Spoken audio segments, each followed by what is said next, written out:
महाराज जी, कबीर साहब जी कहते हैं, पोथी पढ़ पढ़ जग मुआ, पंडित भया ना कोई, ढाई आखर प्रेम के पढ़े सो पंडित होई। महाराज जी, इसमें बाबा क्या कहना चाहते हैं? बाबा कह रहे हैं कि खूब शास्त्रों का ज्ञान है, लेकिन भगवान से प्रेम नहीं हुआ तो ज्ञान किस काम का। मान लो 18 पुराण कंठस्थ हैं, चारों वेद कंठस्थ हैं, और भगवान से प्रीति नहीं हुई या आत्म प्रेम जागृत नहीं हुआ, तत्वबोध नहीं हुआ, फायदा क्या हुआ? सब पढ़े है।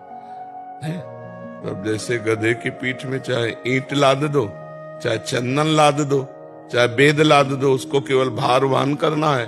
ऐसे बुद्धि में पुराणों को कंठस्थ कर लिया, लेकिन भगवान से प्रीति नहीं हुई तो बेकार। ढाई आखर प्रेम के पढ़े सो पंडित हो, अर्थात जिसके हृदय में ढाई अक्षर प्रेम ये जागृत हो गया, वो सब कुछ प्राप्त कर लिया।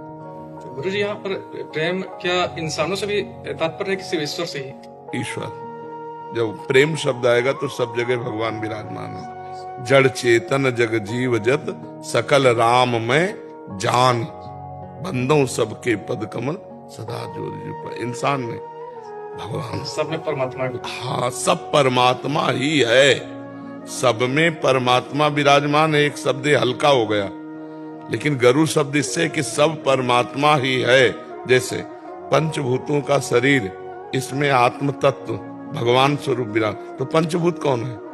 ये भी तो भगवान है, परमात्मा ही। हाँ, तो सब परमात्मा ही है। ऐसा जिसको ज्ञान हो गया है और सबको परमात्मा स्वरूप देखता है, वही असली विद्वान है।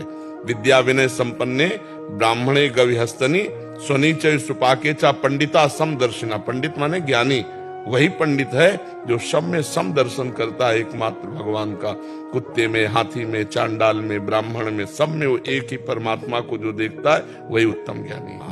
बात समझ रहे ला? वो नाटक कर रहा, जगन नाटक वही भवा। एक परमात्मा इतने रूप धारण करके अलग अलग नाटक कर रहा। पहचान लो तो मुक्त हो जाओगे, नहीं पहचाने तो गए। कोई सूझ वाली आंख ने पहचान की कि कण कण में झांकी भगवान की। अगर पहचान लो तो मुक्त हो गए, नहीं पहचान ले तो बंधन को प्राप्त हो गए। हाँ, गेम है, संसार एक गेम है। हाँ, खेल में अगर निपुणता पूर्वक पार कर जाओ तो जीवन मुक्त महापुरुष हो गए, नहीं फंस गए तो फिर आवागमन, फिर भटको। पुनरपि जननम पुनरपि मरणम पुनरपि जननी जठरे सैनम।